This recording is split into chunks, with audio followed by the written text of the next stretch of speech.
Hello everybody and welcome back to the United Stand. Today we are joined with Fabrizio Romano. Fabrizio, welcome to the show. Hello. Nice to see you again. Thank you. Yes, it's great to have you on. Manchester United actually managed a decent result at the weekend, so that's good for us. But starting off, there was a story over the weekend with United potentially looking to shift Casemiro on in January and potentially move him on, which seems a bit weird to me because he's currently injured. Is there anything you can tell us about Man United wanting to move Casemiro on? Is he looking to stay or looking to leave?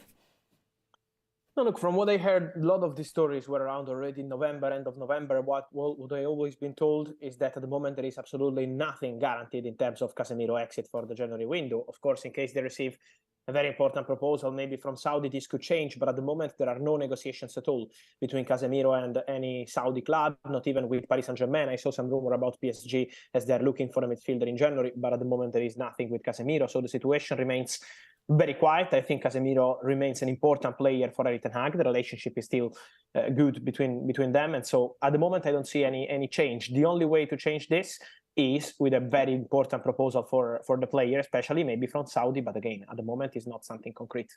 Okay, thank you very much for that. And next thing, I've just seen before we went live, there was reports about Jadon Sancho potentially going to RB Leipzig, that Leipzig were interested in him. Is there anything you can tell us about Jadon Sancho leaving in January and are Leipzig one of the clubs in for him?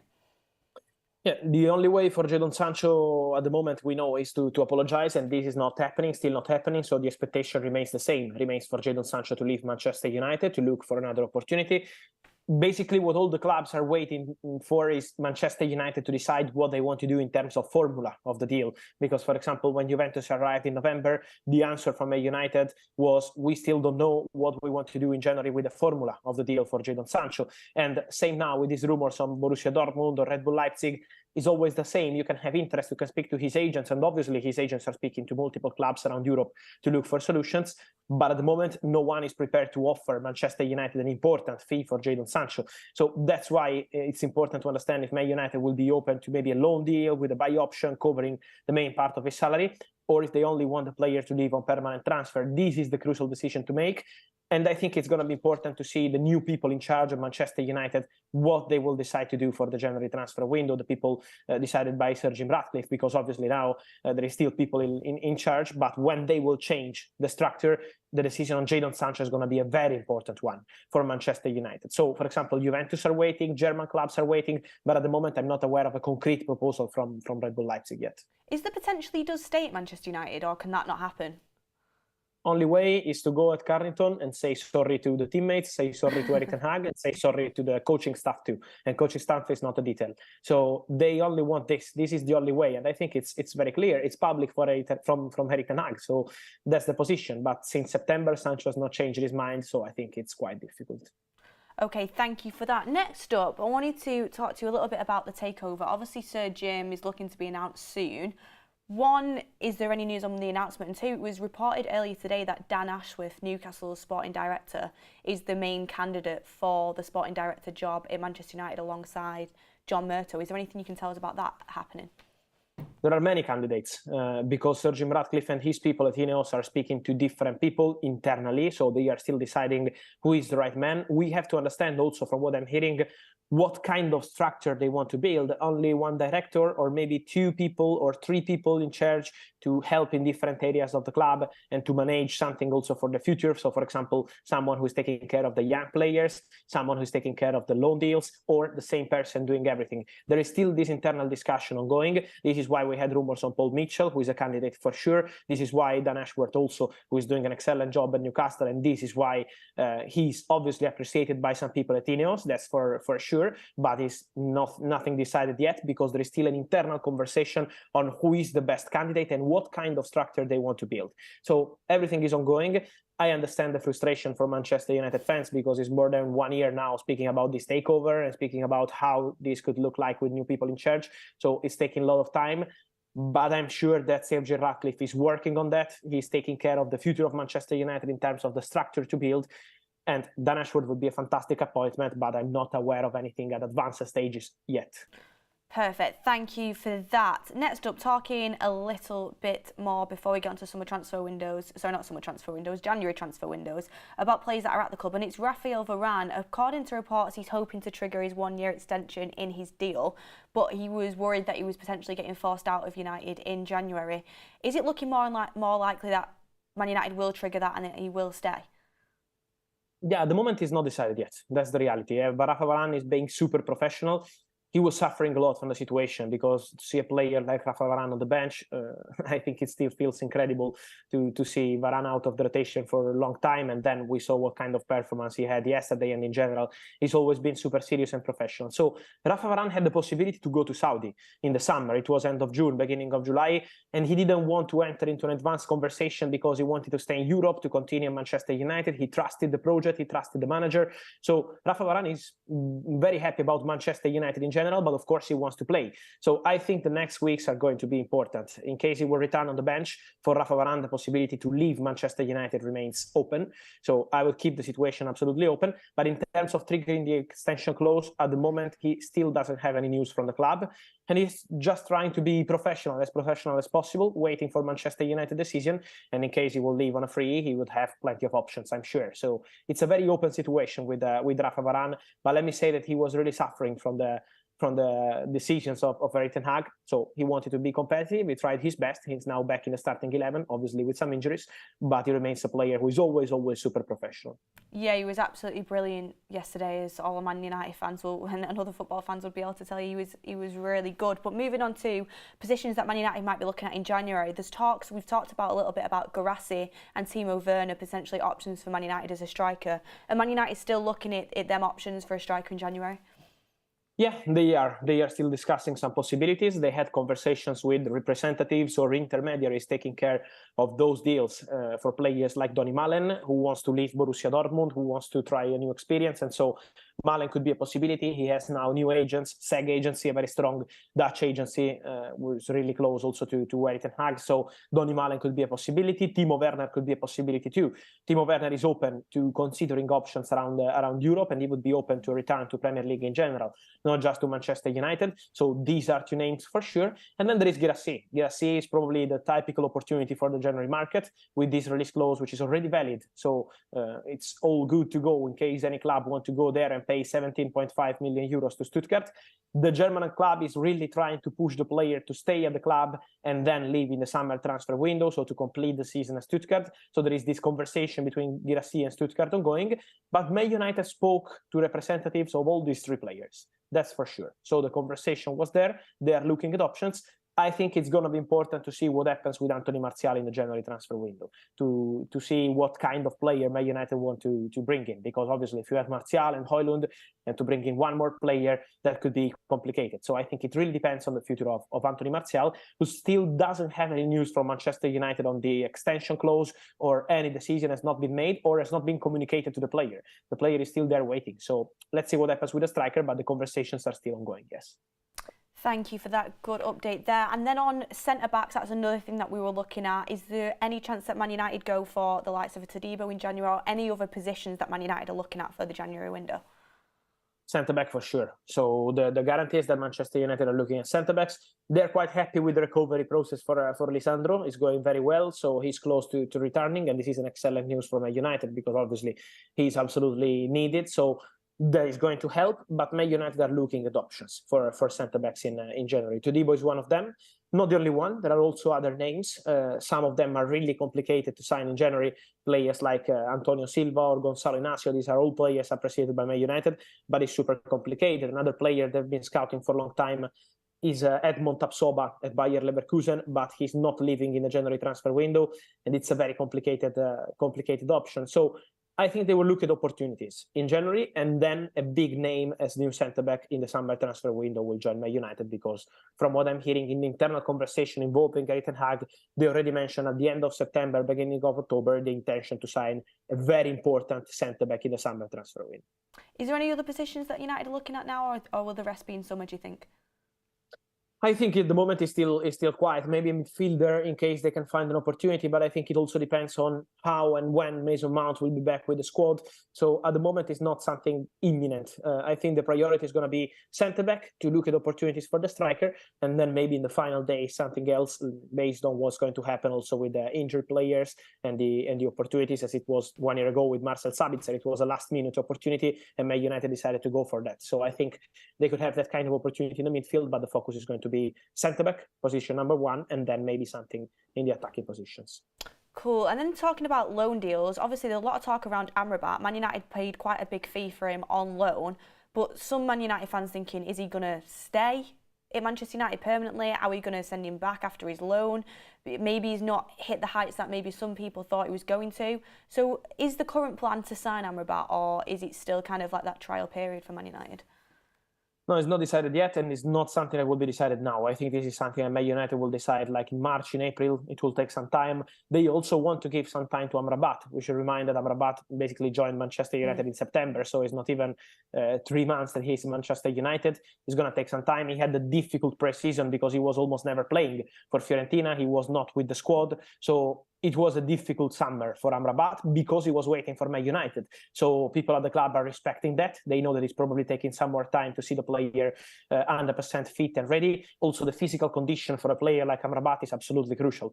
We know him very well here in Italy, and when he was in good condition, he was an absolute monster in the midfield. So you need him to be 100% fit and 100% ready. I think it will take some more time, and that's why Man United are not deciding yet. They're going to give him some time, and I think like in March, in April, they will start internal conversations to decide, but they paid very big loan fee, and when you invest that amount of money on a loan, is probably because you're going to sign the player on a permanent transfer. So the only way to change that, I think, is if new people in charge, if new director could say, okay, we want different kind of player, not a player like Amrabat, we have a different kind of project in the midfield, and in that case, they can decide to leave the buy option. But when you invest that amount of money, it's because you trust the player also for the future.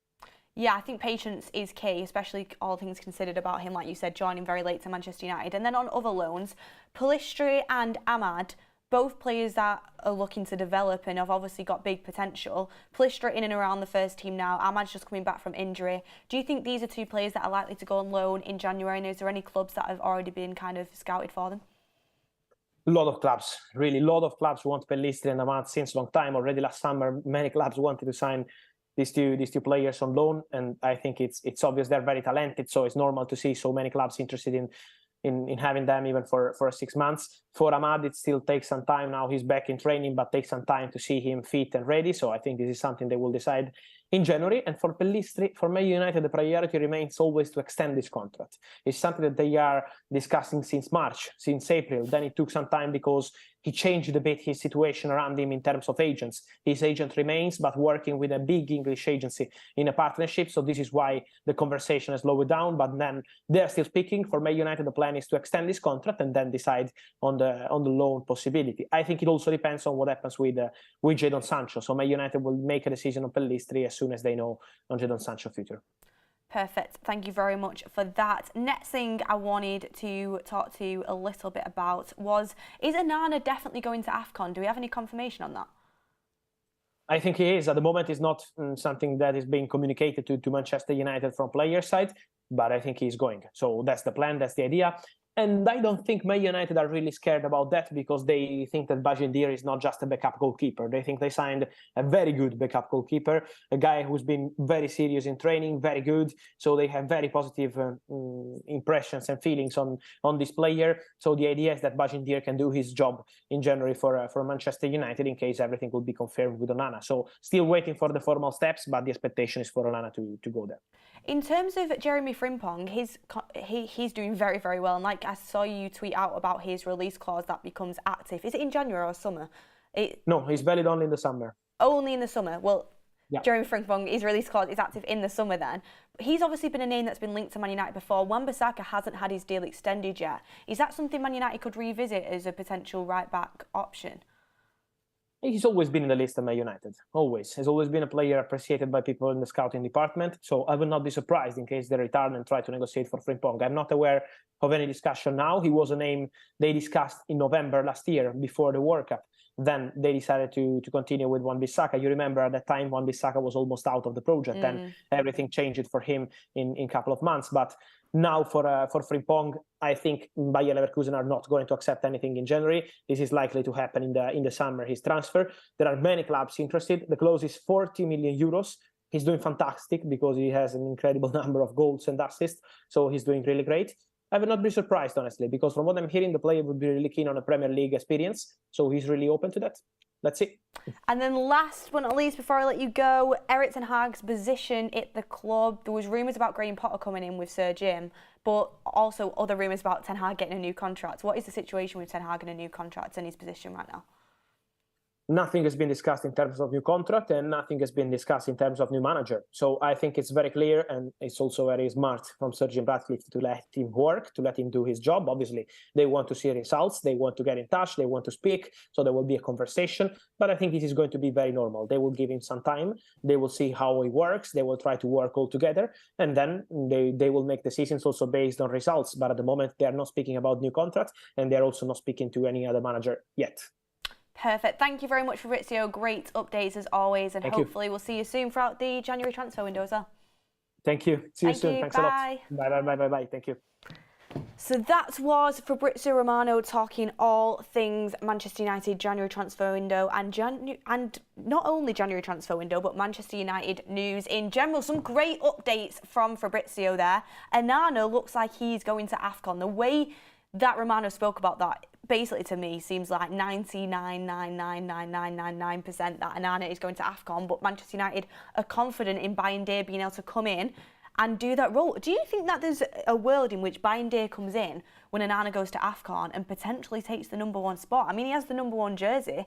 Would he potentially take the #1 spot? If I was Onana, I'd maybe be slightly worried about that, but can also understand him going to AFCON. I know a lot of you guys, apparently there was two of me on the screen there. Apparently there's two of me on the screen. I do have a twin. I do have a twin. Do you not know about that? No. But but when it comes to Onana, I know a lot of people being harsh on him, but I think Bayern could come in and it could, especially the way the fan base is right now, it could really, really divide it. Also, Jeremy Frimpong, a name that I know is very well liked throughout Europe and well liked in the fan base. He's doing super well right now. Super well in the Bundesliga. I've been looking at Frimpong genuinely for it feels like the last year and a half, maybe even 2 years. He's been linked to Man United ever since Erik ten Hag came in. The only thing I would say about him is I don't know if he's defensive enough to be an actual fully fledged right back in the Premier League. I feel like you would have to continue playing the back five. He plays in a back five now. He's a brilliant wing back. I feel like he would have to be in a wing back system, which I can't see Man United going to, unless we were ridiculously defensively secure and had a system that suited it. A similar way to what Trent is like at Liverpool, but he's so good in an attacking sense. And I said yesterday when I saw his 40 million euro release clause, I said, do you know what? In a way, like, playing a back five, it would suit him so much, and I kind of wish we'd go for that if we did play a back five, which obviously we don't. And then I thought to myself, he'd probably give more attacking output on the right wing than Anthony's been given. I mean, I think the guy's got something silly like 9 goals and 8 assists or something this season. I'll have a look in a second, but he's been brilliant. So for me, Jeremy Frimpong is definitely something I would be looking at. Let me know in the chat, guys. Would you want to go for Frimpong? Do you think he could adapt to be a right back? I personally think he's a wing back. I don't think he could be a right back in the Premier League, but he's a brilliant player, and for 40 million euros, somebody is going to snap him up, and they're probably going to get a very good deal with that one too. Also, looks like for me, when I was listening to the way the Romano spoke there, I saw a lot of you guys say we don't really do business in January, which is absolutely true. We really are part of doing business in January. It seemed like to me, in terms of what we're going to go for, this is how I imagine our January transfer window, and get in the comments down below what you guys think. I imagine our January transfer window to be a striker, Guirassy or Timo Werner, which both options don't really excite me, but I'd rather go for Guirassy because I know what Werner can do, and we don't need another striker that can't hit a barn door. Do you know what I'm saying? Like, I've seen Werner in the Prem. I don't need to see it again. No disrespect. I think he's good in like the Bundesliga and maybe other leagues across Europe, but in the Premier League, he's just not a good enough striker for Man United to be looking at. Guirassy could be a decent stopgap. I know he was talking a little bit there about Marlon from from Borussia Dortmund. That's a name that keeps getting linked. He has the same agents of Erik ten Hag. The agency stories creep out again that we're only signing players on Erik ten Hag's agency, which I think is a load of rubbish, to be honest. I think it's just, you build connections through that and then you learn about players through that. But Marlon, he looks decent. He scored 2 goals against us, I think it was in pre-season, but nothing that really excites me. Guirassy, Marlon or Timo Werner, they're all names that just don't really excite me. It just feels like you said, Daniel Hutchinson nails it on there. Stopgap FC. We'll probably get a stopgap. We'll probably get a loan. Centre-back, I can see us being linked to Debo all January and then at the last minute not end up getting him, and we'll probably will sign, well, Romano said we will sign a big-name centre-back in summer, so that's something to look forward to because I think that's definitely coming. Midfielder, I could see us doing a similar sort of Sabitzer loan potentially, but I don't really think, the only thing I think's nailed on for January is we probably will sign a striker, and I think Martial might go, The way Romano was talking about it then, I think Martial might go because he has to go in January, else he'll leave on a free in the summer because we're not extending his contract. So I think Martial might go and we potentially will end up signing a striker, but I think it will only be a stopgap sort of thing. Carl Smith says Spurs want Debo in January. That's something that could spur Man United into going for it because Spurs are after a new centre-back with obviously their injuries there and their issues with Van der Ven, and Van der Ven was a brilliant signing, but they're going to be looking at a centre-back, so we might have to move smartly because if Spurs go for Todibo and get Todibo, I'd be absolutely gutted, to be honest with you. Someone said Marlon is just something we've already got. I completely agree. Sign Werner just for him to sit on the bench. Crazy how far this club has fallen. It does feel like January transfer windows for United, it's so poor and it's so below average. It's unbelievable. In the summer, to be fair, we do spend money. A lot of people question whether it's on the right players or whether we prioritise the right things, but we do spend money. But in January, when we're so desperate to close the gap and try and move up to top 4 and get back into Europe, you'd think that we'd want to be ambitious, but apparently money is even tighter now because we're out of Europe and we're not really looking at anything big. It's probably just going to be loans and stopgaps, which that's what United is in January under the Glazers. Manchild, member for 31 months, says, last night Mark said that Erik had a fallout with Varane. I think that's nonsense and a fallout didn't happen, which is right. I don't know what is right. My personal belief is I don't think there was a fallout. I think Raphael Varane was just very upset about being on the bench as a professional that's won everything in his career would be, and he was maybe just a little bit out of favour of Ten Hag. Maybe he got a little bit impatient with Varane's sort of injuries because apparently, if Varane feels anything, he doesn't want to risk it because he wants to keep his body in the best physical shape because of the injuries he's had in the past. Another reason why he retired from the French national team, to give everything for Man United and do that. So I don't think he risked any sort of injury. Maybe Ten Hag got frustrated with it, but I think they'll be absolutely fine. Varane should be back in the starting 11. And what Romano said there, he's clearly had good indication from Varane's side that him not being in the 11 really did upset him and it really kind of took a toll on him. But Varane's come back and he's played with flying colours and been unbelievable.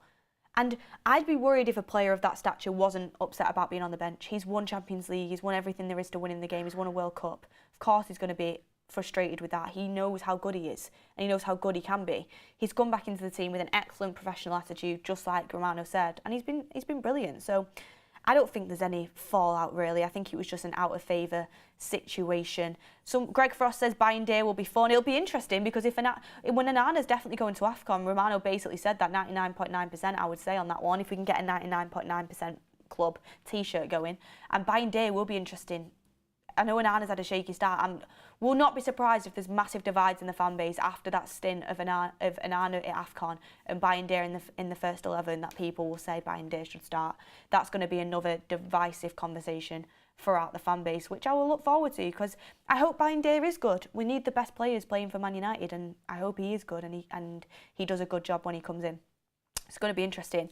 Amrabat, interesting what Romano said about giving the guy patience. I think he's absolutely right. We do need to give Amrabat the time to adjust. At the moment, I'm on the side of I personally wouldn't be keeping him if he continued to play the way he did. He has done. But he spoke about having a pre-season, about embedding into the team. And sometimes you do need time. Like Romano said, in Italy, they know him very well there. Romano obviously is Italian and probably watches the Italian league a lot, as he watches all football, and he's called him a midfield monster. So that is a very big compliment coming from Romano, and I feel like I want Amrabat to get up to speed, because there's a reason why so many of us wanted him. We know how good he can be. He's not reached that level for United yet. I hope he can. But I think patience is needed. But if he carried on the way he did, I wouldn't. Very good news about Varane and Casemiro looking like they're staying. Casemiro, the current plan is for him to stay unless there was a ludicrous offer from Saudi, which isn't, out of the ordinary. I think when Casemiro eventually does leave, it probably will be to Saudi. But I want to get to at least a summer with Casemiro. I think getting Casemiro back in a fully fit team, in a double pivot with Mainu, Bruno in front of him in the team when he's back from injury, I think we'll see a different Casemiro. I don't think we can write him off from the poor start to the season he had, because everyone was poor. Playing a very poor tactical setup, in the sense of our lone midfielders completely get left to get ripped apart, and that was happening to Casemiro. We've seen Amrabat come in, we've seen McTominay come in, and all of them have struggled in that role when we're playing two midfielders very high up the pitch and one midfielder deep. So I think getting Casemiro in a proper system, I think he's still got a lot to offer Man United. He was brilliant when he came in last year, had a poor start to the season, but he's technically good, again experienced, won everything. I'm happy that it looks like we are going to keep him. YTG says, new midfielders, any rumours? I mean, Romano said potentially on a loan if we look to, it depends on Mount's injury and stuff like that. I don't think we will. I think it'll be a striker and then potentially a loan for a centre-back or a midfielder. I don't think it'll be anything spectacular in January. Mario Franco said, Erik Ten Hag placed him as left centre-back to never drop him again. Yeah, thank you for your super chat there. Grace Sheridan says, Jim announced after January transfer window closes. I mean, I don't think it'll be that far, because it looks like it's just, I think it's with the lawyers now, and any time they're very hopeful it could be announced. So I don't think it'll get to the end of the January transfer window, but it does feel like it just keeps going on and on and on. But was there anything else I wrote down here that I wanted to talk about? I think that was it. Oh, the last thing I wanted to speak about is I'm very glad that Erik Ten Hag is staying put where he is. Obviously no talks for a new contract, which I think is right now. I think new contracts would just be, there's no need to give him a new contract right now. But the fact that we're not speaking to any other managers, media outlets, reporters, we're not speaking to any other managers, and we're not speaking to Graham Potter. Ten Hag is the guy for now, and Sir Jim will evaluate that and have conversations with him when he comes in. And I think Ten Hag will get backed until the end of the season, and I hope that is the case.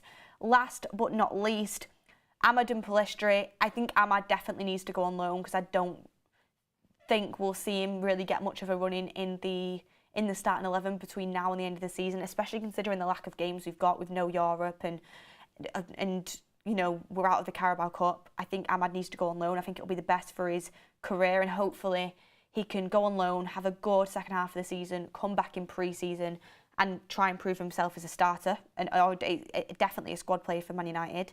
And Pellistri, I would love Pellistri to stay at Man United and get more minutes, to be honest with you.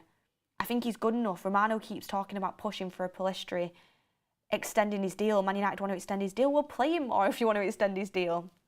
I think he should get more game time. So I would like to see Pellistri get a bit more game time. But if he's not going to get the game time, maybe loan him out. But I think we need the depth. You've got Garnacho and Rashford for the left-hand side. But on the right-hand side, OK, Mount can play there, but you've got Anthony, who hasn't been the most reliable. And then what if anything happens to Anthony? You need someone there. So if Sancho, especially when Sancho goes and if he's not coming back into the fold, I would be keeping Pellistri in and around the team, because I think he's got a point to prove, and I think he's good enough to play in this team. I really do. So there, my opinions on that. Very good updates from Romano, as per usual. Some good stuff. I think that Onana definitely going to AFCON is a good nugget in there, and the fact we're definitely going for a centre-back, if not in January, in the summer, is good, because we definitely need to secure that back line. Inacio, brilliant, a player that we're looking at. Antonio Silva, very good up-and-coming player. Todibo, really like him. So all the names we're looking at are very good players and very good up-and-coming players. So that's a thumbs up from me. And yeah, it looks like we will be getting a striker, especially if Martial goes. So it's probably going to be either Guirassy, Timo Werner, everyone. So strap yourselves in for a fun January transfer window.